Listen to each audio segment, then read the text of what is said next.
ಎಸಿಸಿಯ ರಾಷ್ಟ್ರೀಯ ಅಧ್ಯಕ್ಷ ಆಗಿರುವಂತಹ ಮಲ್ಲಿಕಾರ್ಜುನ್ ಖರ್ಗೆ ಅವರು ಈ ದೇಶದ ಹೆಮ್ಮೆಯ ಪ್ರಧಾನಮಂತ್ರಿ ನರೇಂದ್ರ ಮೋದಿಜಿ ಅವರನ್ನ ಉಗ್ರವಾದಿ ಅಂತೇಳಿ ಇದು ನರೇಂದ್ರ ಮೋದಿಜಿ ಅವರಿಗೆ ಮಾಡಿರ್ತಕ್ಕಂಥ ಅಪಮಾನ ಅಲ್ಲ, ಈ ದೇಶದ 160 ಕೋಟಿ ಜನತೆಗೆ ಮಾಡಿರ್ತಕ್ಕಂಥ ಅಪಮಾನ ಅನ್ನೋದನ್ನ ಅವರು ಇವತ್ತು ಅರ್ಥ ಮಾಡ್ಕೋಬೇಕಾಗಿದೆ. ನಾನು ತಮ್ಮ ಮುಖೇನ ಮಲ್ಲಿಕಾರ್ಜುನ್ ಖರ್ಗೆ ಅವರಿಗೆ ಕೇಳೋದಕ್ಕೆ ಇಚ್ಛೆ ಪಡ್ತೇನೆ.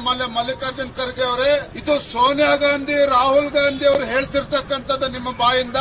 ಯಾಕೆ ನಿಮಗೆ ಒಬ್ಬ ಹಿಂದುಳಿದ ವರ್ಗಕ್ಕೆ ಸೇರಿರ್ತಕ್ಕಂಥ ಬಡ ಕುಟುಂಬದಿಂದ ಬಂದಿರತಕ್ಕಂಥ ನರೇಂದ್ರ ಮೋದಿಜಿ ಅವರು ಈ ದೇಶದ ಪ್ರಧಾನಮಂತ್ರಿಯಾಗಿ 12 ವರ್ಷಗಳ ಸುದೀರ್ಘವಾಗಿ ಈ ದೇಶವನ್ನ ನಡೆಸ್ತಾ ಇದ್ದಾರೆ. ಭಾರತವನ್ನ ಅಭಿವೃದ್ಧಿಯ ಪಥದಲ್ಲಿ ತೆಗೆದುಕೊಂಡು ಹೋಗ್ತಾ ಇದ್ದಾರೆ. ಈ ದೇಶದ ಏಳಿಗೆಯನ್ನ ಸಹಿಸೋದಕ್ಕೆ ಸಾಧ್ಯ ಆಗದೇನೆ ಇವತ್ತು ಕಾಂಗ್ರೆಸ್ ಪಕ್ಷದವರು ಮಲ್ಲಿಕಾರ್ಜುನ್ ಖರ್ಗೆ ಅವರು ಇವತ್ತು ನರೇಂದ್ರ ಮೋದಿಜಿ ಅವರನ್ನ ಈ ರೀತಿ ಅವಹೇಳನಕಾರಿಯಾಗಿ ಹೇಳಿರ್ತಕ್ಕಂಥದ್ದು. ಬಹುಶಃ ಮಲ್ಲಿಕಾರ್ಜುನ್ ಖರ್ಗೆ ಅವರಿಗೆ ಕಾಂಗ್ರೆಸ್ ಪಕ್ಷದವರಿಗೆ ಗೊತ್ತಿಲ್ಲ ಅಂತ ಕಾಣ್ತದೆ.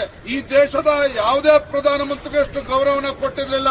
ಜಗತ್ತಿನ 25ಕ್ಕೂ ಹೆಚ್ಚು ರಾಷ್ಟ್ರಗಳು ಆ ದೇಶದ ಅತ್ಯುನ್ನತ ಗೌರವವನ್ನ ಹೈಯೆಸ್ಟ್ ಸಿವಿಲಿಯನ್ ಅವಾರ್ಡ್ಸ್ ಅನ್ನ ನಮ್ಮ ಹೆಮ್ಮೆಯ ಪ್ರಧಾನಮಂತ್ರಿ ನರೇಂದ್ರ ಮೋದಿಜಿಯವರು ಕೊಟ್ಟಿದ್ದಾರೆ ಅಂತ ಹೇಳಿದ್ರೆ ನರೇಂದ್ರ ಮೋದಿಜಿಯವರು ಯಾವ ರೀತಿ ಈ ಭಾರತವನ್ನು ಅಭಿವೃದ್ಧಿಯ ಪಥದಲ್ಲಿ ತೆಗೆದುಕೊಂಡು ಹೋಗ್ತಾ ಇದ್ದಾರೆ ಅನ್ನೋದನ್ನ ಅವರು ಅರ್ಥ ಮಾಡ್ಕೋಬೇಕಾಗಿದೆ. ಇದೇ ವಿಧಾನಸೌಧದಲ್ಲಿ ಪಾಕಿಸ್ತಾನ್ ಜಿಂದಾಬಾದ್ ಅಂತೇಳಿ ಘೋಷಣೆ ಹಾಕಿದ್ರು ಕೂಡ ನಿಮ್ಮದೇ ಪಕ್ಷದ ನಿಮ್ಮ ಮುಖ್ಯಮಂತ್ರಿಗಳು ಅದನ್ನ ಏನು ಮಾಡೋದಕ್ಕೆ ಸಾಧ್ಯ ಆಗಲಿಲ್ಲ. ಮಂಗಳೂರಿನಲ್ಲಿ ಬಾಂಬ್ ಬ್ಲಾಸ್ಟ್ ಆದ್ರೂ ಕೂಡ ನಿಮ್ಮ ಸರ್ಕಾರ, ಕಾಂಗ್ರೆಸ್ ಸರ್ಕಾರ ಕೈ ಕಟ್ಕೊಂಡು ಕೂತಿತ್ತು.